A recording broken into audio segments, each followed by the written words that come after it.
আল্লাহ রাব্বুল আলামিন বলেন বান্দারে সাত আসমান বানাইছি, সাত জমিন বানাইছি, ফেরেশতা বানাইছি, কুল কায়নাত বানাইছি। কেমনে জানো?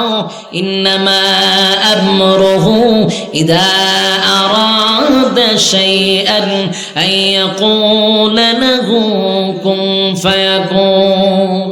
আল্লাহ রাব্বুল আলামিন বলেন বান্দা শুন, আমি আল্লাহ বলছি হ তো হয়ে গেছে, কিন্তু মানুষরে হুকুম দিয়া বানাই নাই, মানুষ বানাইছি আমি আল্লাহর কুদরতি হাত দিয়া। ইমান মাপার যদি থার্মোমিটার থাকতো তাহলে বাংলাদেশে অনেক মানুষ ধরা পড়তো যারা বেঈমান, বহু দাড়িওয়ালা ধরা পড়তো বেঈমান, বহু হাজী সাহেবরা ধরা পড়তো বেঈমান। কথা হয় না? কিন্তু থার্মোমিটার নাই, এই জন্য সুদ করে ইমানদারের দাবি করে, ঘুষ করে ইমানদার দাবি করে, জেনা করে ইমানদারের দাবি করে, রে টেন্ডারবাজি সাদাবাজি করে যে সেও ইমানদারের দাবি করে, 100 দর্শনের সেঞ্চুরি কইরা ইমানদার দাবি করে। সুদ খাইয়া বিশ্ববিখ্যাত নোবেল পুরস্কার পাইল ডক্টর ইউনূস পর্যন্ত ইমানদার দাবি করে রে। তার কারণ হলো ইমান মাপার কোন থার্মোমিটার নাই, যে সে ইমানদার দাবি করতেছে। এই জন্য আল্লাহ কয় আমি মালিক জানি তোদের ইমানের কোটা জিরো, তাই আমি তোদেরকে বাঁচানোর জন্য বারবার বলি ইয়া আইয়ুহাল্লাযীনা আমানু কু আনফুসাকুম ওয়া আহলিকুম নারা, হে ঈমানদারেরা নিজে জাহান্নামের আগুন থেকে বাঁচো এবং তোমাদের সাথী সঙ্গী তোমার আহলকেও জাহান্নামের আগুন থেকে বাঁচাও। এই ওয়াজ কিন্তু ঈমানদার আল্লাহ করে গো, এই ওয়াজ কোনো বেঈমানরে মালিক করে না। কারণ আমাদের ইমান এত দুর্বল, এত দুর্বল, এত দুর্বল, 5 টাকার একটা চার কাছে ইমান বিক্রি হয়। লাঙ্গল মার্কা পারতে গিয়া কয় বুট কারে দিবি, হয় এখনো সিদ্ধান্ত হয় নাই। লাঙ্গল মার্কা একটা রং চা খাওয়ানোর পরে জিগায় বুটটা কারে দিবি, আপনারই দিমু। লাঙ্গল মার্কা চলে গেল, এবার আনারস মার্কা ঢুকছে, কয় বুট কারে দিবি, কোনো সিদ্ধান্ত হইছে না। আনারস মার্কায় আবার চা খাওয়ায়, কয় বুট কারে দিবি, আপনারই দিবেন। একতারা মার্কা গিয়া চা খাওয়ানোর পরে জিগায় বুট কারে দিবেন, আপনারই দিমু। বলুন তো বুট কয়টা? বুট হইলো একটা, দিল কয়জন রে? বুট একটা দিল 3 জন রে। তার মানে 5 টাকা দিয়ে চা খাওয়াইলে ইমান নেওয়া যায়। এই জাতি হলো বাঙালি জাতি, কথা হয় না? আল্লাহ বলেন আমি জানি তোদের ইমান বড় দুর্বল, 5 টাকার চার কাছে তোরা ইমানটারে বিক্রি করস। আবার অনেক মানুষ ইমান কেমনে যায় সেটাও জানে না। সকাল বিকাল ইমান হারা হইয়া বসে আছে। অনেক মানুষ বেঈমান হইয়া মারা যাচ্ছে, জানেই না। মনে করছে আমি তো ইমানদার, নামাজ পড়ি 5 ওয়াক্ত নামাজ পড়ি, রোজা রাখি, হজ করি, যাকাত দেই, কিন্তু বেঈমান হইয়া বসে রইছে, বলতেও পারে না। আমার যুবক ভাইয়েরা, ইমানের ব্যাপারে খুব সতর্ক থাকতে হবে। অনেক মানুষ ডাক্তারের কাছে গিয়া কয় স্যার যদি ওষুধ না খাইতাম বুকের ব্যথায় মারা যাইতাম, ওষুধ না খাইলে সে মারা যাইত। এই কথাটা কিন্তু আমরা সচরাচর বলি, কিন্তু এই কথার দ্বারাও ইমান চলে যাওয়ার সম্ভাবনা আছে না নাই? আবার অনেক মানুষ বলেন হুজুর আমার ছেলেটা যদি বিদেশ না থাকতো তাহলে না খাইয়া মরতাম। আসেনি? বলুন এই কথার দ্বারা ইমান যাওয়ার সম্ভাবনা আসেনি? এক ছোটখাটো বিষয় নিয়ে ইমান চলে যায়, জানি না কেমনে ইমান যায় সেটাও জানি না। আরো আছে। আল্লাহ বলেন বান্দারে আসমান বানাইছি আমি আল্লাহ হুকুম দিয়া, জমিনটাকেও বানাইছি হুকুম দিয়া, সব সৃষ্টি করছি আমি আল্লাহ হুকুম দিছি, হয়ে গেছে। কিন্তু তরে বানাইছি গলার থেকে পায়ের তলা পর্যন্ত মেস্তুরি দিয়া, আর মাথাটা বানাইছি আমি আল্লাহর কুদরতি হাত দিয়া।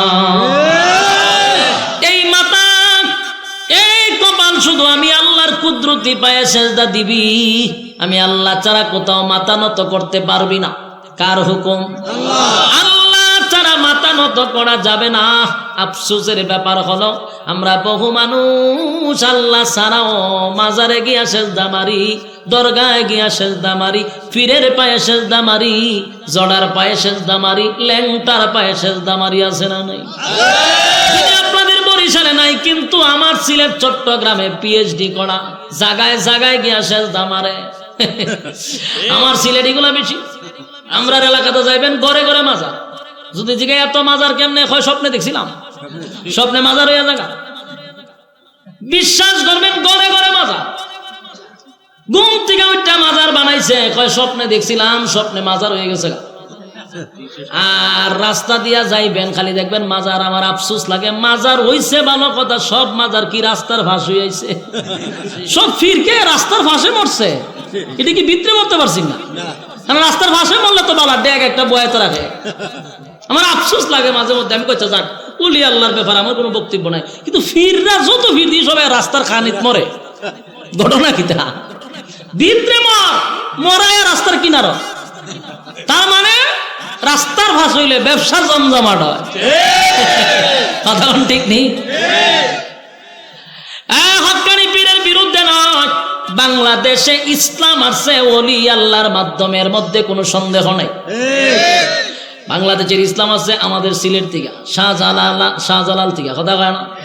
শাহজালাল ইসলামের দাওয়াত দিয়া মানুষকে কালেমা শিখাইছে, কিন্তু শাহজালাল বাংলাদেশের ডাইলে চাইলে খিচুড়ি বানানোর জন্য আসে নাই, আর ছিল ইসলামের দাওয়াত দেওয়ার জন্য, দিন কায়েম করার জন্য, ভণ্ডামি করার জন্য। বাংলার জমিনে শাহজালাল শাহ পরান আসে নাই। এই জন্য আমরা তাদেরকে ইজ্জত করি। ওলি আল্লাহর মাধ্যমে বাংলাদেশে দিন প্রচার হয়েছে। সঠিক পীর যারা তারা বলে যায় নাই, কিন্তু তাদেরকে দিয়া সমাজে এখন রমরমাট ব্যবসা চলে। এই যে আপনার আজকে এখানে একজনের নাম দেখলাম, হাফিজুল হাদিস, যিনি হাদিসের একজন হাফেজ ছিল, আল্লামা রুহুল আমিন, ঠিক না? রুহুল আমিন সাহেব। এই যে আপনারা ওনার স্মরণে কি গান বাজনা বাজাইতেছেন না ওয়াজ মাহফিল করাইতেছেন? হ্যাঁ, তাফসীরুল কোরআন মাহফিল করাইতেছেন। এই যে সঠিক পীরের সঠিক পদ্ধতি, ভণ্ড পীরের ভণ্ড পদ্ধতি। উনি ওনার স্মরণে কিন্তু আমি অনেকটা মাহফিল করছি, কিছুদিন আগেও করেছি, এখানেও করতেছি, অনেক জায়গাতে দিয়ে ওনার স্মরণে মাহফিল হয়। মাহফিলগুলো হয় তাফসীরুল কোরআন মাহফিল, তার মানে সঠিক পীরের সঠিক পদ্ধতি। বাস্তব না বাস্তব? আপনারা যদি ঢুল বাজনা বাজাইতেন তাহলে উনি ভালো হইলে মানুষ ওনাকে বন্ড বলতো। কথা হয় না? সাবধান। এই যে সিস্টেম কত সুন্দর, ওনার স্মরণে হচ্ছে মাহফিল, আর অনেক জায়গাতে পীরের স্মরণে হয় ঢুল বাজনা, গায়ক নায়িকা দিয়া নাচায়। সুতরাং এই ব্যাপারে তো আমি পিএইচডি করা, আমার এলাকায় যেই পরিমাণ মাঝার আছে, আমার মাথায় এত চুলও নাই। আমি জানি পুরুষের সময় গায়িকা লইয়া গায়িকা নাচে, ডান্স তো পাগলো ডান্স, মহিলারা নাচে, নাইলে বলে মজমা জমে না। হইবার পুরুষ গায়িকা না আনলে মজমাটা জমতার না, জমাইতে হবে, এলে গায়িকা আনে। নাউজুবিল্লাহ, নাউজুবিল্লাহ। এই কারণে ওলি আল্লাহদের বদনাম হচ্ছে। ভণ্ডামি আর বেফরদা আর উরুস মুরুস গান ডুক্কি বাজায়া গাঞ্জা মাঞ্জা দিয়া অন্ধকার করে লাই। গাঞ্জা না টানলে বলে বাবায় না, এটা টানলে বাবায়, সিদ্ধি খাইলে পরে আলাদা জগত যায়। বাস্তব না অবাস্তব? কথা কয় না? আল্লাহ আপনাদেরকে হেফাজত করছে। একজন ভালো মানের একজন আলেম আপনাদের এলাকায় বিচরণ করেছেন, আমি শুনেছি ওনার কারগুজারি অসংখ্য হাদিসের হাফেজ ছিল। আলহামদুলিল্লাহ, রুহুল আমিন সাহেবের খবরটাকে জান্নাতের উচ্চ মাকাম দান করুক, আমিন। এই যুবক ভাই, যেই কথাগুলি বলতেছিলাম, আপনারা কি আমার কথা শুনে রাগ হইছেন? রাগ হইলে আমি কি করব? কথা কি আমি মন গড়া কইছি না? আল্লাহর কথাই বলছি। আল্লাহ রাব্বুল আলামিন বলেন, বান্দার এই মাথাটা দিছি আমারে সাজা দিবার লাগা। এই মাথা মাজারের জন্য না, বাজারের জন্য না, দরগার জন্য না, ফিরের জন্য না। মাথা কার জন্য? আল্লাহর জন্য মাথা। এই মাথা যদি না ল্যাংটার তলে ডুবাই দেয়, আছে না? সাবধান। আল্লাহ বলে, আসমান বানাইছি আমি, 7 আসমান বানাইছি, 7 জমিন বানাইছি, ফেরেশতা বানাইছি, কুল কায়নাত বানাইছি। কেমনে জানো? ইন্নামা আমরুহু ইযা আরাদা শাইআন আইয়াকুলা লাহু কুন ফায়াকুন। আল্লাহ রাব্বুল আলামিন বলেন, বাংলা শুন, আমি আল্লাহ বলছি হত হয়ে গেছে, কিন্তু মানুষরে হুকুম দিয়া বানাই নাই, মানুষ বানাইছি আমি আল্লাহর কুদরতি হাত দিয়া। এক একমাত্র মানুষ সেজদা করবে আমি আল্লাহকে, মানুষ গোলামি করবে আমি আল্লাহর। যুবক ভাইয়েরা, আল্লাহ বলেন ঈমান আন আমি আল্লাহর উপরে, কিন্তু সেজদা যদি মারস মাজারে ঈমান গেছে বাড়িতে, কথা হয় না, ঈমান থাকে না। কিন্তু আপনি নামাজও পড়তেছেন, তাহাজ্জুদও পড়তেছেন, কিন্তু ঈমান তো গিয়ে বইয়ে রয়েছে। আপনি বেঈমান হইয়া বসে রয়েছেন বলতে পারেন না। আবার অনেকের সন্তান হয় না তো চায় আল্লাহর কাছে, আবার বাবার কাছেও চায়। বাবার কাছে চাওয়ার মানে হলে আল্লাহ পারে না, কথা হয় না। উদ্দেশ্য কি তা? বাবার কাছে মানে আল্লাহ পারতেছে না, নাউজুবিল্লাহ। সন্তান চাইবো কার কাছে? আল্লাহর কাছে চাওয়া ছাড়া ব্যতীত অন্য কারো কাছে চাইলে ঈমান শেষ। আমরার মধ্যে যে এত দুর্নীতি ঈমানের মধ্যে, আল্লাহ জানেনি। এই কারণে আল্লাহ আমদারি ওয়াজ করে, রে ঈমানদার ঈমান আন। বলুন কারে কয়? ঈমানদার রে আল্লাহ কয় ঈমান আন। তার মানে আমরার মধ্যে বেজাল আছে, আমরা ঈমান টিকে না, কথা বল না। আমরা ঈমান সকালে আছে বিকালে নাই, সকালে আছে বিকালে নাই। আল্লাহ জানে, এই জন্য আল্লাহ বারবার কয় ঈমানদাররা রে ঈমান আন। বেজাল আছে আমরা, কথা বল ঠিক নেই। ঈমান আনতে হবে। দিলের কান লাগায় শুনেন, ঈমান তো আনছি, কিন্তু ঈমান টিকায় রাখতে হবে, কথা হয় না। ঈমানের ঘরে যেন কোনো ফরমালিন না ঢুকে। ঈমান আনছি তো সাহাবায়ে কেরামদের মতো ঈমান আনতে হবে। আরেকটা কথাও জানায়া দেই, যার ঈমান যত মজবুত, ঈমান যত শক্তি, তত পরীক্ষা আপনার উপরে আসবে।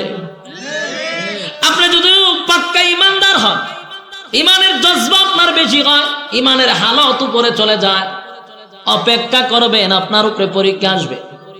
পরীক্ষায় যদি উত্তীর্ণ হতে পারেন, আল্লাহর কসম জান্নাতের উচ্চ মাকাম আল্লাহ দিবে। যুবক ভাইয়েরা, ঈমান সবচেয়ে বেশি গুরুত্বপূর্ণ দামি জিনিসটার নাম হলো ঈমান, কথা হয় না।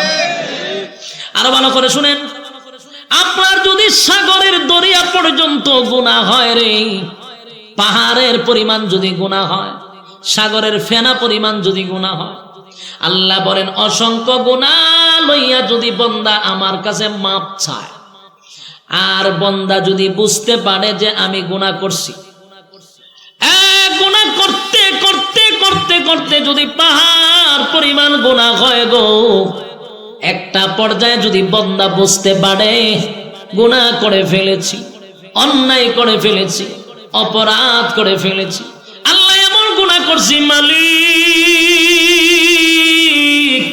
আমার গুনার দিকে তাকাইলে মাফের কোনো আশা করা যায় না।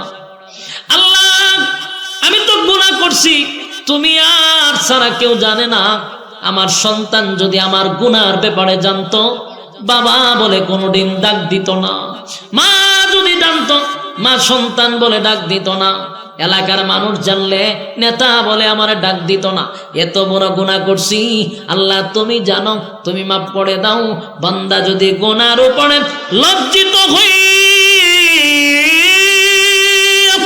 গুনার উপরে লজ্জিত হইয়া জীবনের সব গুনার উপরে যদি লজ্জিত হয়ে যায়, আর যদি বলে মালিক বুঝতে পারি নাই, অন্যায় করে ফেলেছি, অপরাধ করে ফেলেছি, আল্লাহ নিজের মাথায় তো নিজে কুড়াল মারছি গো, আর কোনোদিন গুনাহ করব না, এই মর্মে তোমার কাছে আমি তওবা করলাম।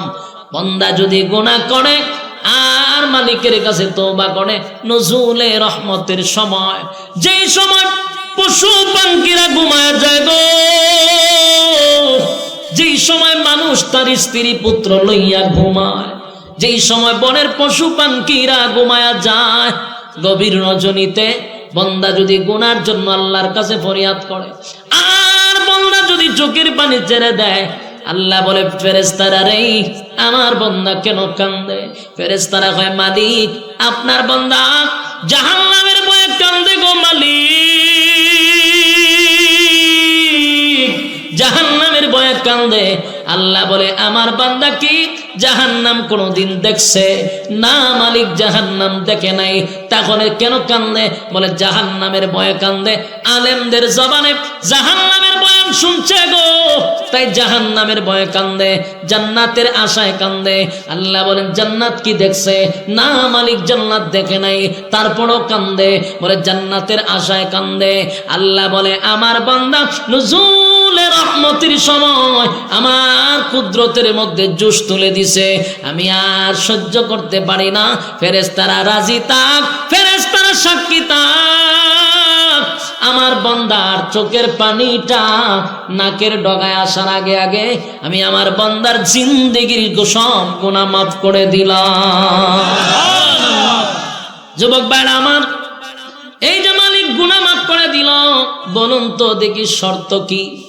ঈমান। শর্ত কি? ঈমান আছে কিন্তু গুনাহ আছে, কথা হয় না? ঈমান আছে পাশাপাশি গুনাহ আছে। ঈমান থাকার পরে গুনাহ করলে আল্লাহ মাফ করে দিবে যদি তওবা করেন, কিন্তু দেখা গেল ঈমান নাই, চলে গেছে। আপনি জানেন না ঈমান নাই, মক্কায় গিয়া নামাজ পড়লে কাম হইব নি? কথা হয় না? মদিনায় গিয়া নামাজ পড়লে কাম হইব? মক্কায় গিয়া নাম বানাইছেন হাজি, কপালের মধ্যে একটা কালো দাগও ফালাইছেন, তাসবিহ পড়েন আর নামাজ 5 ওয়াক্ত পড়েন, বলুন তো দেখি 4 বছর কামে আসবে? কারণ আপনার ঈমান নাই, আসল জিনিস নাই। কিন্তু ঈমান আছে, গুনাহ করলে আল্লাহ মাফ করে দিবে, কিন্তু ঈমান নাই, নেক আমল করলে কোনো ফায়দা, কথা হয় না? এই যুবক ভাই, আরেকটা কথা হলো, বান্দা যদি ভিতরে ঈমান রাখে আর সে যদি গুনার কারণে জাহান্নামে যায়, জাহান্নামে যাবে, গুনার কারণে যাবে, জাহান্নামের আগুন দিয়ে আল্লাহ পোড়াবে, জ্বালাবে, এটাও সত্য। কিন্তু একটা সময় ঈমান আনার কারণে আল্লাহ জাহান্নাম থেকে উঠাইয়া জান্নাতের ভিতরে ঢোকাবে। সুবহানাল্লাহ। এটা একমাত্র কারণ হলো ঈমান, ঈমান, ঈমান। কথা বল না? ঈমান থাকার কারণে মালিক আপনাকে জাহান্নাম থেকে উঠাইয়া জান্নাতে ঢোকাবে, শুধু ঈমানের কারণে। কিসের কারণে? তাহলে 1 নাম্বার হলো ঈমান। 1 নাম্বার কি? আর এরপরে কথা হলো ঈমান আনছেন, ঈমান আছে আপনার কাছে, কোনো ভেজাল নাই, কিন্তু পরীক্ষা আছে। কি আছে? একটা কথা শুনে রাখবেন, পরীক্ষা ছাড়া, উত্তীর্ণ না হওয়া ছাড়া জান্নাতে যেতে পারবেন না। কথা হয় না? জান্নাতের সার্টিফিকেট প্রাপ্ত সাহাবী ছিল 10 জন। আল্লাহ দুনিয়াতেই তাদেরকে ঘোষণা করছে লোকটা জান্নাতি, এটা জান্নাতি, এটা জান্নাতি, ঠিক কি না? বলুন তো দিকে এমনি এমনি জান্নাতি হইছে না ঈমানের পরীক্ষা দিয়া? ঈমানের পরীক্ষা দিয়া জান্নাতি হইছে গো। তোমার আমাকেও ঈমানের পরীক্ষা দিতে হবে। হামলা হতে পারে, মামলা হতে পারে, হেস্তনস্ত হতে পারে, ঈমানের উপরে অটল থাকতে হবে। যেমনি ভাবে ফিলিস্তিনের উপরে এখন নির্যাতন শুরু হয়েছে, প্রতিদিন ছোট ছোট মাসুম বাচ্চাদের লাশ মা বাবের সকালবেলা দেখতে হয়, লাশের মিছিল শুরু হয়, হসপিটালে গেলে হসপিটালে বোমা মারা হয়, ছোট ছোট বাচ্চাদেরকে মারা হচ্ছে, মা বোনদেরকে মারা হচ্ছে, কিন্তু তারা সব দিতেছে, ঈমান দেয় নেই। কথা হয় না? সাহাবায়ে কেরাম সব দিল, ঈমান দিল না। একবার কিছু মুনাফিক মার্কা মুসলমান, ওই যে আমরা যারা ইমানদার দাবি করি, সুদ খায়ও যারা ইমানদার দাবি করি, ঘুষ খায়ও যারা ইমানদার দাবি করি, দেখতে তো ইমানদারের মতোই লাগে, কথা হয় না? কিন্তু মিটার দিয়া মাপলে দেখা যায় ঈমান নাই। কথা কম। এমন কিছু লোক আল্লাহর হাবিবের দরবারে গেল, নবীজি সাহাবায়ে কেরামদেরকে লইয়া বসা। এমন সময় মক্কা থেকে 8-10 জন লোক গেছে, গিয়া হয় নবী গো, দূর, বহু দূর থেকে আসছি গো নবী, মক্কা থেকে দৌড়াই আসছি, মক্কা থেকে দৌড়াইয়া মদিনায় আসছি। আগো নবীজি, মক্কা থেকে দৌড়াইয়া মদিনায় আসছি। এটা বন্ধ করেন না,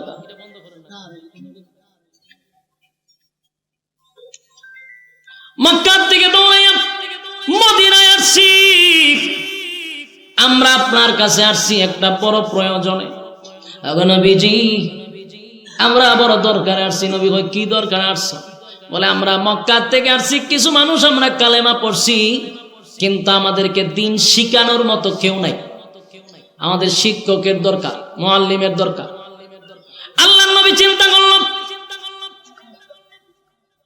এতগুলো লোক ঈমান আনলো, কিন্তু তাদের শিক্ষকের বড় প্রয়োজন।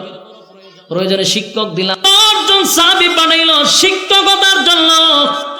মদিনার দিকে রওনা দিল রে, মক্কার দিকে রওনা দিল মদিনার থেকে।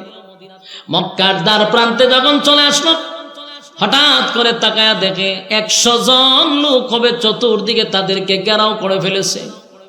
তরবারি লইয়া তাদের সামনে হাজির।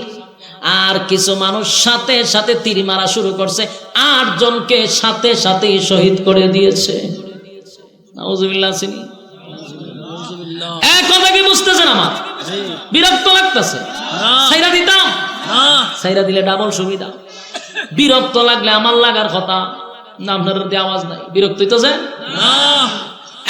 দিলের কান লাগায় শুনেন। 10 জন লোক পাঠাইল নবীর সাহাবী শিক্ষকতার জন্য মক্কায়, কিন্তু রাস্তার মধ্যে 8 জনকে শহীদ করে ফেলেছে বেঈমানের বাচ্চারা। 2 জন বাকি রইল। 2 জন হঠাৎ করে আতঙ্কে আছে, কারণ হঠাৎ করে 8 জনের টাস টাস মেরে ফেলেছে। এবার 2 সাহাবী, এর মধ্যে একজনের নাম হলো খুবাইব রাদিয়াল্লাহু তাআলা আনহু, চিৎকার দিয়া বলে, হে মক্কার লোকেরা, তোরা না আমাদেরকে শিক্ষক বানাইয়া আনছস, নবীর কাছ থেকে আমাদেরকে শিক্ষকতার কথা বইলা, নবীর এত আদরের সাহাবীদেরকে তোরা মুহূর্তের ভিতরে শহীদ করে দিলি কেন রে? কি অপরাধ ছিল আমাদের? কি করলাম তোদের সঙ্গে? মক্কার মানুষ 8 জনকে শহীদ করার পরে এই 2 জন লোককে গ্রেফতার করে নিয়ে গেল। একজনকে গ্রেফতার করে নিয়েই হত্যা করে ফেললো, বাকি রইল মাত্র 1 জন। ওনার নাম হলেন খুবাইব রাদিয়াল্লাহু তাআলা আনহু। ওনাকে এক জায়গায় বন্দী করে রাখলো, কিন্তু খানা দেয় না, খানা দেয় না, পানি দেয় না, ঘরের মধ্যে বন্দী করে রাখছে। খুবাইব রাদিয়াল্লাহু তাআলা আনহু সেখানে জীবন যাপন করতেছে। এর মধ্যে যারা ওনাকে বন্দী করে রাখছে, ওনার একজন বোন লোগাইয়া খুবাইব রাদিয়াল্লাহু তাআলা আনহুকে প্রতিদিন দেখে। একদিন তাকায়া দেখে খুবাইব রাদিয়াল্লাহু তাআলা আনহু কি যেন একটা ফল খাইতেছে, আঙ্গুরের মতো। সুবহানাল্লাহ। ওই মেয়ে বলতেছে, আশ্চর্য হয়ে গেলাম গো,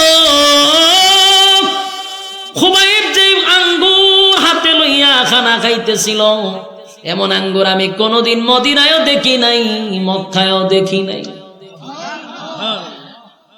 যেদিন খুবাইবকে হত্যা করা হবে, সেদিন খুবাইব রাদিয়াল্লাহু তাআলা আনহু ওই মহিলাটাকে ডাক দিয়া বলে, বোন আমাকে একটা খুর দেন, আমি আমার হাতের নখ পালাবো, চুল পালাবো, মননের জন্য প্রস্তুত নিচ্ছে। মহিলাটা একটা খুর দিছে, দরজা খুললা খুরটা দিয়া দিছে। এই ফাঁকে দিয়ে শুধু একটা বাচ্চা ঢুকে গেছে এর ভিতরে। ওই মহিলার বাচ্চা ঢুকছে খুবাইবের রুমে, মহিলার আর খেয়াল নাই, চলে গেছে। কিছুক্ষণ পর আয়েশা দেখে খুবাইবের কুলে ছোট বাচ্চা বসে খেলতেছে। এই মহিলার শরীর দিয়া ঘাম বাইরে গেছে, ভয়ে তরতর করে কাঁপতেছে, কারণ আমি তো শত্রু, আমার বাচ্চা যে তার কুলে, হাতে কুর যদি গলাত লাগায় মেরা দেয়, কারণ তাকে তো আমরা হত্যা করব, আমার বাচ্চা তো তার কুলে। মেয়ে কাঁপতে কাঁপতে কথা বলতে পারতেছে না। হঠাৎ করে খুবাইব লক্ষ্য করলো যে মহিলা তো কাঁপতেছে, ঘটনা কি? জিগায়, আপনি কি ভয় পেয়েছেন? কথাই বলতে পারতেছে না ভয়ে, আমার বাচ্চারা। তখন খুবাইব রাদিয়াল্লাহু তাআলা বলেন, আমার কুলে আপনার বাচ্চা এই জন্য ভয় পাচ্ছেন? হ্যাঁ, ভয় পেতেছে। আমরা মুসলমান, বলুন কি আমরা ঈমানদার। খুবাইব রাদিয়াল্লাহু তাআলা বলেন, এ মহিলা, ভালো করে দিলের কান লাগায়া শুনো, আমরা কিন্তু মুসলমান ঈমানদার, আমরা কারো দুর্বল জায়গায় আঘাত করি না।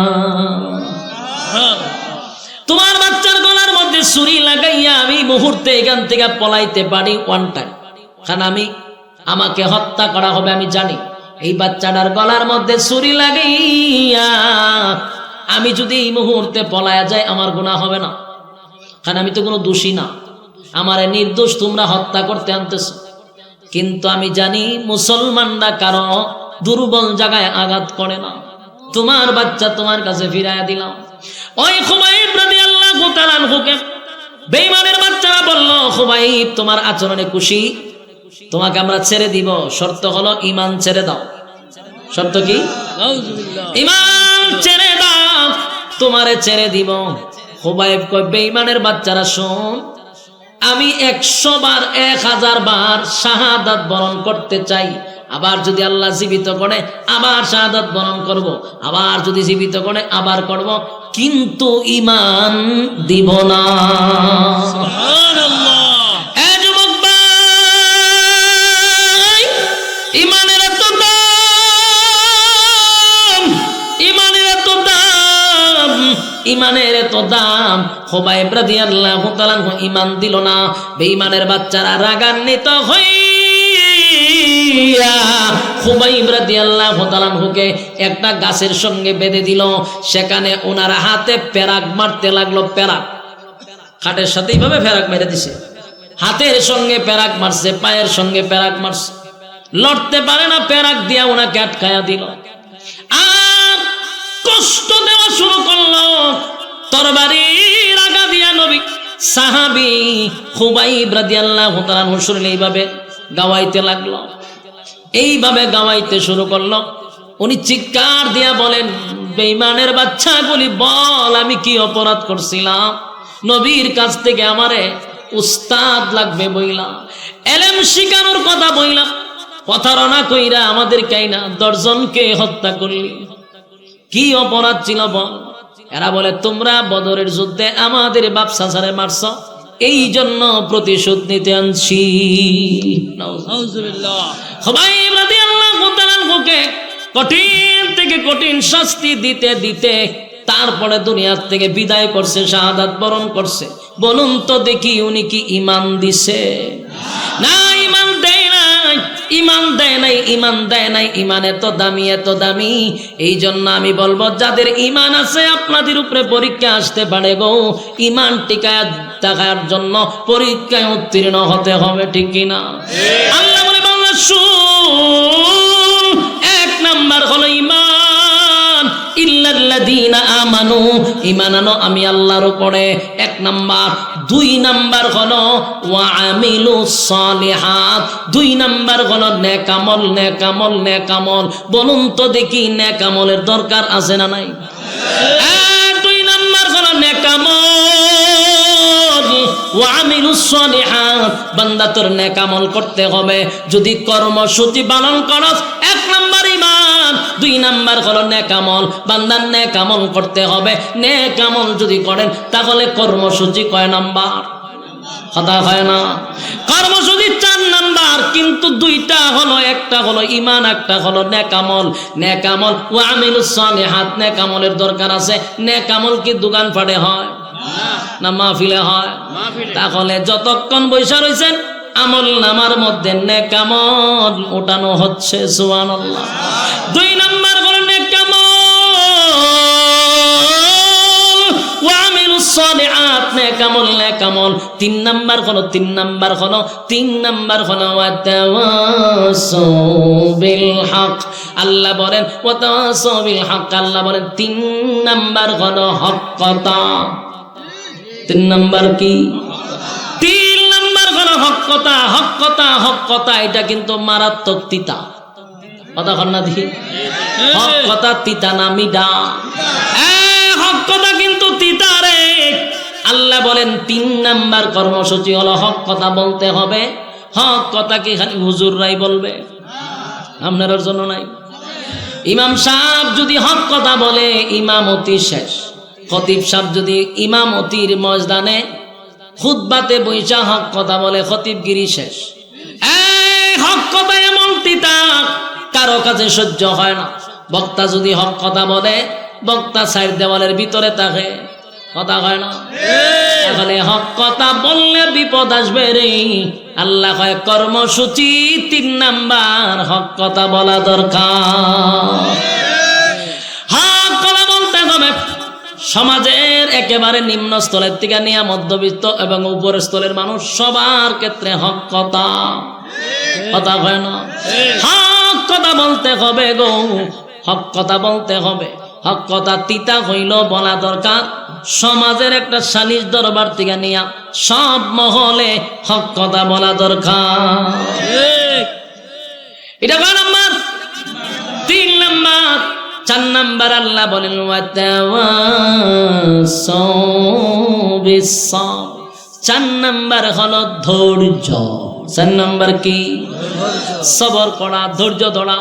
4 নাম্বার কর্মসূচি হলো সবর করা, ধৈর্য ধরা, ধৈর্য ধরা। আল্লাহ বলেন ধৈর্য যদি থাকে ঈমানটাও থাকবে, ধৈর্য যদি থাকে নেক আমলও করতে পারবে, ধৈর্য যদি থাকে হক কথাও বলতে পারবে। এই জন্য আল্লাহ শেষে হক কথাটা রাখছেন, শেষে ধৈর্য।